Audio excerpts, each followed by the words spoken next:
Salam, perkenalkan nama saya Elviana Odes. Saya mahasiswa semester 3 Universitas Citra Bangsa, Prodi PGSD kelas A.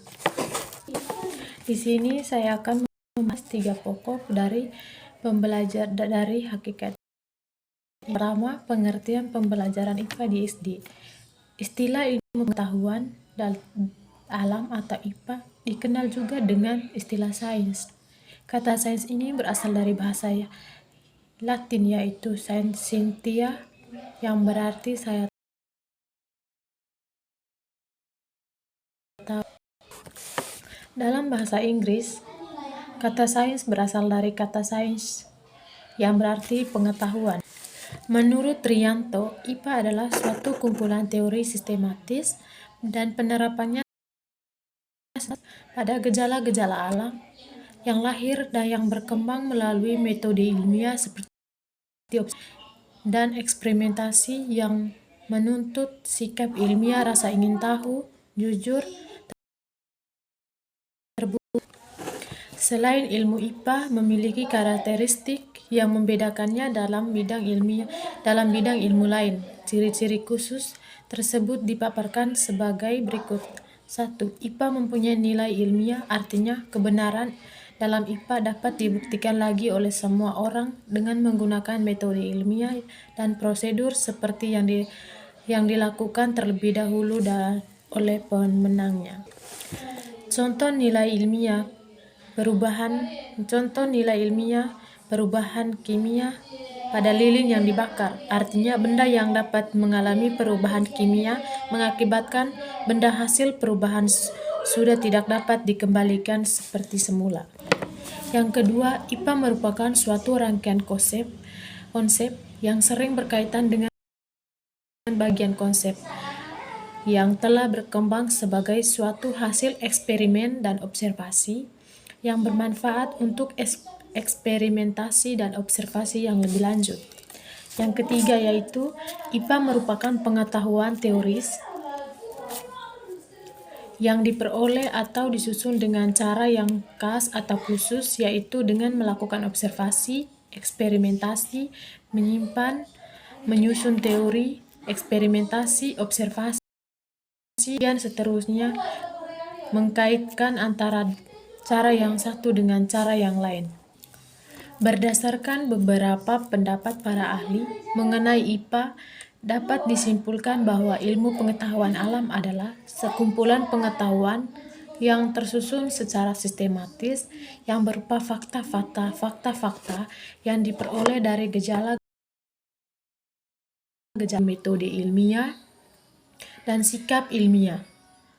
Pembelajaran IPA diharapkan dapat menjadi wahana bagi peserta didik untuk mempelajari diri sendiri dan alam sekitar, sehingga prospek perkembangan lebih lanjut dalam penerapannya di dalam kehidupan sehari-hari.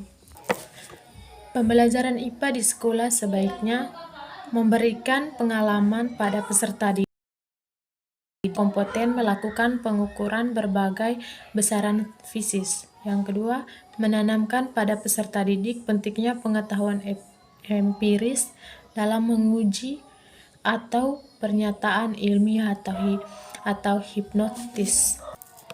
hipotesis. Pembelajaran IPA di sekolah, terutama pada sekolah dasar, diharapkan dapat menjadi wahana bagi peserta didik untuk mempelajari diri sendiri dan alam sekitar, prospek perkembangan lebih lanjut untuk penerapannya di dalam kehidupan sehari-hari.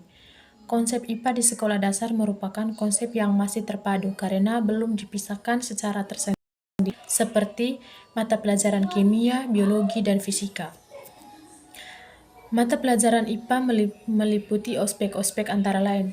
Yang pertama, makhluk hidup dan proses kehidupan, yaitu manusia, hewan, Tuhan, dan interaksi dengan lingkungan dan kesehatan. Yang kedua, benda, materi, sifat-sifat dan kegunaannya meliputi cair, padat, dan gas. Yang ketiga, energi dan penerapannya meliputi gaya, bunyi, panas, magnetik, listrik, cahaya, dan pesawat sederhana. Yang keempat, bumi alam semesta meliputi tanah, bumi, tata surya, dan benda-benda lainnya. Pokok pembahasan yang kedua yaitu hakikat IPA. Menurut Puskur, bahwa hakikat IPA mengandung 4 unsur utama dalam IPA, di mana dari mulai 4 unsur tersebut merupakan ciri utama dan yang utuh yang meliputi A. Sikap, misalnya rasa ingin tentang fenomena alam, makhluk hidup, serta hubungan sebab akibat yang mendasari masalah di alam yang dapat dipecahkan melalui prosedur ilmiah. Yang kedua, proses.